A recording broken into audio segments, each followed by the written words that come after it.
Hi friends, అందరికీ నమస్కారం అండి. Welcome back to my channel Satyasri devotional. మన జీవితంలో కష్టం వచ్చినప్పుడు మనకు తోడు ఎవరు ఉంటారు? శక్తి, ధైర్యం, నమ్మకం ఇవన్నీ ఒకటే రూపంలో వస్తాయి. అది హనుమంతుడు. హనుమంతుడి పేరు వినగానే మనలో ఒక కొత్త ధైర్యం వస్తుంది. కానీ ఆ శక్తి ఎక్కడి నుండి వచ్చింది? ఈరోజు ఒక చిన్న కథ ద్వారా హనుమంతుడి గురించి తెలుసుకుందాం. లంక యుద్ధం ముగిసింది. శ్రీరాముడు, సీతమ్మ, లక్ష్మణుడు అయోధ్యకు తిరిగి వచ్చారు. అయోధ్యలో ఆనందం వెలువరిసింది. ప్రజలు సంతోషంగా ఉన్నారు. కానీ ఒక్క ప్రశ్న అందరి మనసులోనే ఉంది.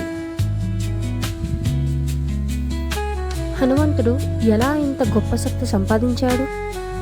అప్పుడు ఒక భక్తుడు శ్రీరామునిని ఇలా అని అడిగాడు, ప్రభు, హనుమంతుడి శక్తి రహస్యం ఏమిటి అని. శ్రీరాముడు చిరునవ్వు చిందించి అన్నాడు, హనుమంతుడి శక్తి అతని భక్తిలో ఉంది అని. హనుమంతుడు తన కోసం ఇప్పుడు ఏదీ కోరలేదు. అతని ప్రతి శ్వాసలో రామ అనే నామమే ఉంది.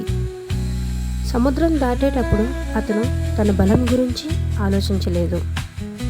లంకలో అడుగుపెట్టినప్పుడు అతను తన ప్రాణాల గురించి ఆలోచించలేదు. ఎందుకంటే అతని మనసులో ఒక్కటే ఉంది, నా రాముడు నాతోనే ఉన్నాడు అని. అదే అతనికి నేనిచ్చిన అసలైన శక్తి.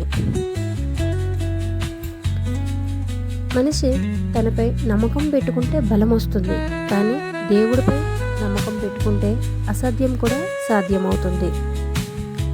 ఒకరోజు హనుమంతుడి భక్తిని చూసి కొందరు అనుమానించారు, నిజంగా హనుమంతుడికి అంతటి భక్తి ఉందా? అప్పుడు హనుమంతుడు ఏం చేశాడో తెలుసా? అతను తన ఛాతిని చీల్చి చూపించాడు. అందులో ఏముంది?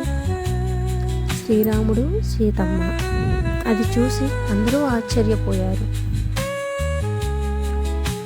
అది కేవలం శక్తి కాదు, అది నిజమైన భక్తి. దేవుడు మన బయట ఉండటం కాదు, మన హృదయంలో ఉండడం. అదే హనుమంతుని గొప్పతనం.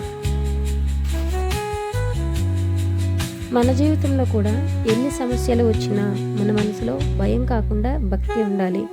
హనుమంతుడిలా మన హృదయంలో దేవుడిని ఉంచుకుంటే ఏ అడ్డంకి అయినా మన దారిలో నిలబడలేదు. అందుకే ఈ వీడియో చూసిన వారు మనస్ఫూర్తిగా ఒక్కసారి జై హనుమాన్ అని కామెంట్ చేయండి. ఈ వీడియో నచ్చితే లైక్ చేయండి, షేర్ చేయండి. Thank you.